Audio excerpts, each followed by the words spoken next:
Yo les amis, j'espère que vous allez tous très bien, très content de vous retrouver pour cette nouvelle vidéo.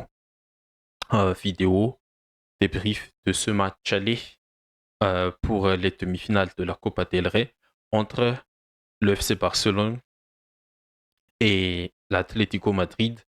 On a eu un super match, surtout sur le plan du scénario. On a eu deux rebondissements, deux remontadas dans un seul match. Et on va rentrer un petit peu en détail après, mais comme d'habitude, avant de commencer le vrai débrief, je vous invite à liker, à commenter, à partager si ce que je fais vous plaît. Et surtout, n'hésitez pas à vous abonner à la chaîne pour soutenir le travail. Bon, Barça Atlético, match aller de la Copa del Rey. Euh, Match nul, 4 partout, avec les buts de Pedri, Kubarsi, Martinez, Lewandowski pour le Barça et pour l'Atlético, Alvarez, Griezmann, Llorente et Sorloth en toute fin de match dans les temps additionnels. Le match a été pour moi spectaculaire sur le scénario parce que l'Atlético a mené 2-0 après 6 minutes de jeu, ouverture du score d'Alvarez et le deuxième but par Griezmann 5 minutes plus tard. Mais grâce à sa capacité mentale à surmonter les difficultés cette saison, le Barça est revenu avec Pedri et Kubarsi et même ils sont menés au score avant la pause grâce à Martinez et ils auraient pu être en plus, un peu plus en sécurité parce qu'ils avaient la maîtrise. Mais on va entrer en détail juste après. Mais tactiquement, stratégiquement, comment ça s'est passé pour les deux équipes?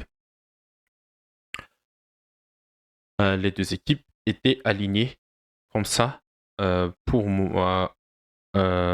Pour le Barça, c'était comme d'habitude le 4-2-3-1 sur papier avec Chesney, Koundé, Koubarsi, Inigo, Balde pour la ligne défensive, De Jong et Pedri, le double pivot au milieu.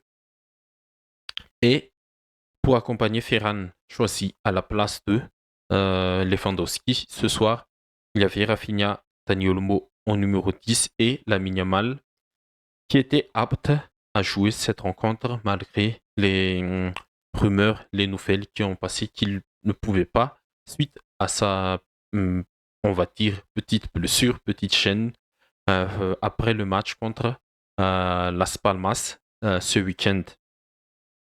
Et pour Diego Simeone, c'est son, on va dire, son dispositif fétiche, le 4-4-2 à plat comme ça, avec Musso dans les buts à la place d'Oblak, Marcos Llorente qui a démarré en tant que latéral droit, le numéro 14 mais pas 66, Jiménez, le capitaine avec l'anglais, l'axe central, Ravi Galan à gauche et la ligne de 4 au milieu. On a eu Simeone, Depol, Gallagher et Barrios. Et en attaque, on a eu Alvarez et Griezmann. Bon, du côté animation, pour le Barça, c'était un peu un 4-3-3 avec Olmo et Pedri qui étaient un peu les deux milieux avancés et Kubarsi et De Jong, pas Kubarsi et De Jong, mais De Jong qui s'initiait un peu aux côtés de Inigo et Kubarsi pour former les trois défenseurs centraux et Koundé en soutien de Yamal au milieu aussi un peu comme un faux latéraux, mais ça dépend du positionnement de De Jong. Des fois, c'était De Jong qui était le troisième centraux. Des fois, c'était Koundé pour que De Jong soit un peu plus aux côtés de Pedri ou de Dani Olmo. Mais et aussi Rafinha qui rentrait beaucoup dans l'axe un peu plus à l'intérieur du jeu pour laisser le côté à Baldé. C'était un peu comme ça l'animation offensive du Barça ce soir.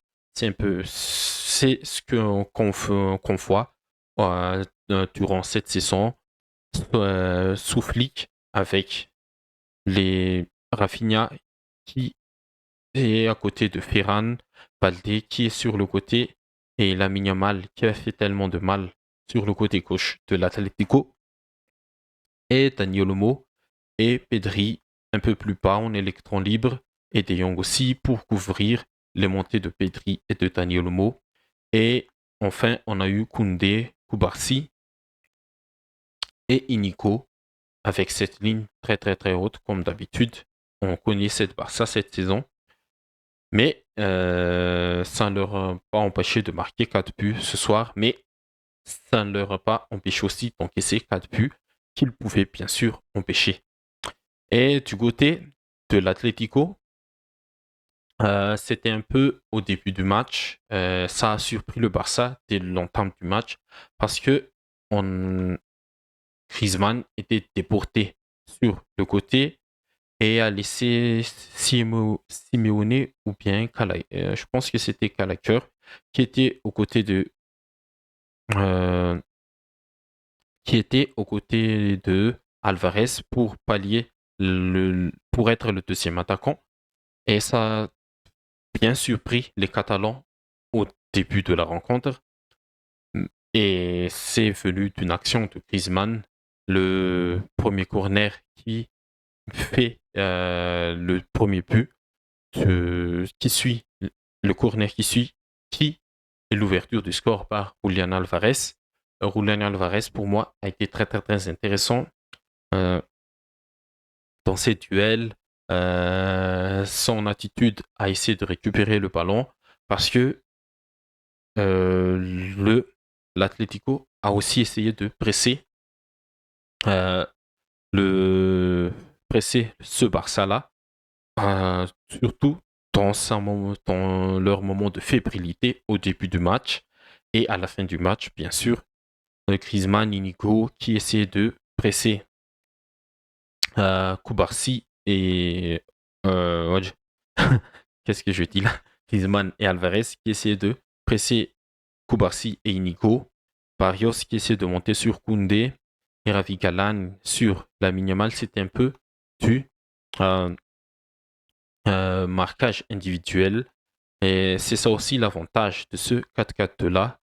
On a un milieu, une ligne de cadre un peu dense que par rapport au milieu du Barça qui est formé par ce double pivot.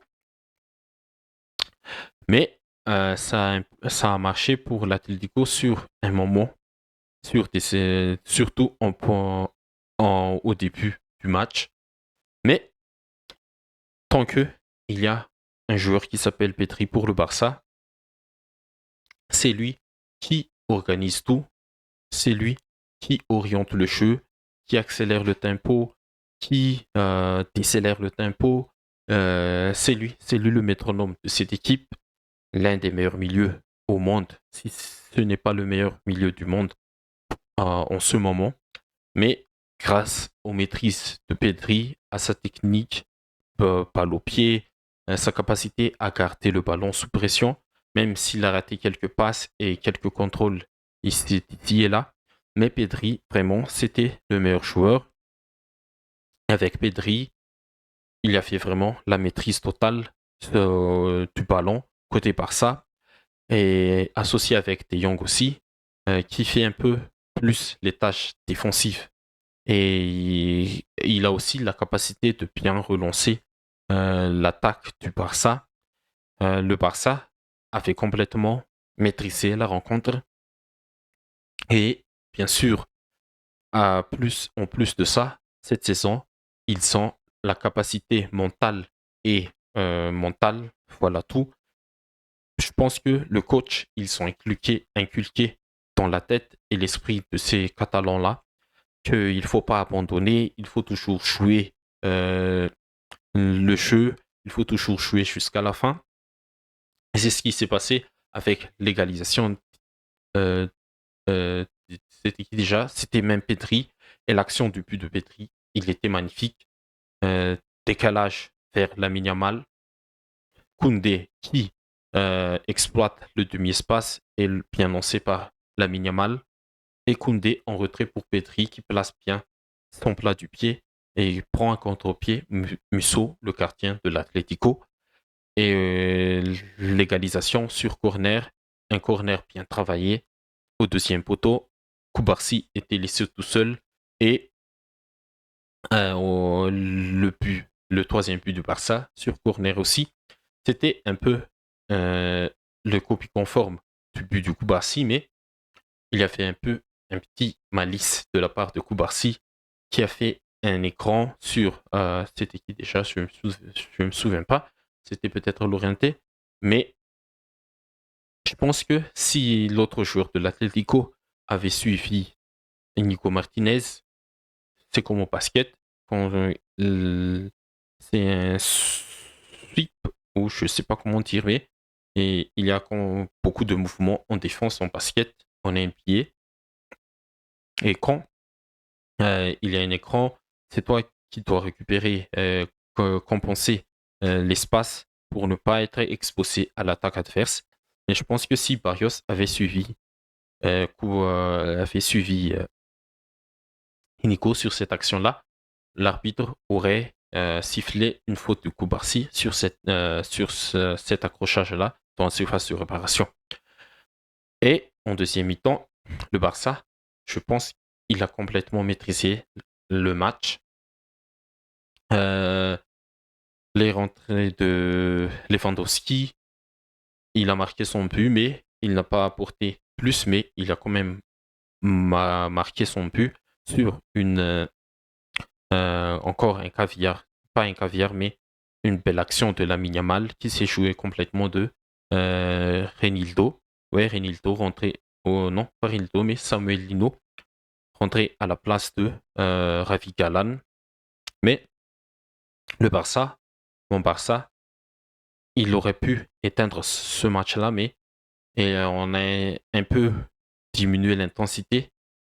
Mais même en diminuant l'intensité, on a fait la maîtrise du ballon. L'Atlético ne voyait plus le ballon à partir du quatrième but de Lewandowski, euh, grâce, grâce et surtout à la maîtrise de Pedri au milieu avec De Jong. Mais dès la sortie de Pedri surtout et de Rafinha, on connaît aussi la combativité de Rafinha à chaque match. Mais à partir du moment que Pedri est sorti, je me suis dit, on n'a plus la maîtrise du ballon. Et quand on n'a pas la maîtrise du ballon, on est un peu débordé de chaque côté, défensivement et offensivement. On n'arrivait plus à attaquer alors que le momentum était de notre côté. Mais c'est aussi une leçon pour Hansi Flick ce match-là. Il y aura beaucoup d'enseignements à en tirer. Pour moi, l'un des enseignements, c'est la concentration. Au début du match, on n'était pas du tout concentré. La fin du match, on n'était pas du tout concentré. Et pour Flick, il y aura quelques ajustements à faire encore. Est-ce que Ferran, malgré son match, on va dire, il a raté de grosses occasions. Mais est-ce que Ferran, c'est plutôt un super sub pour moi? Est-ce qu'il mérite de commencer ce genre de match-là? Je pense que non. Je pense que Lewandowski sera titulaire au match de retour. Et si on arrive à maîtriser complètement le match, à tuer le match, je pense que Ferran sera dans de bonnes conditions, dans un contexte encore mieux que celui-ci. Mais ce ne sera pas facile face à cet Atlético-là, parce que l'Atlético aussi, ils sont bien progressés cette saison sur les sorties de balles. Ils sont dangereux, ils arrivent euh, se, à se dégager. Voilà, ils arrivent à se dégager du pressing mis par leur adversaire grâce à leur jeu de combinaison et la relance. Heureusement qu'ils n'ont pas vraiment des liés très très très vifs très puissants du type Vinicius et tout ça. Parce que sinon, tous leurs adversaires là, ils auront beaucoup de mal à défendre face à cette équipe-là.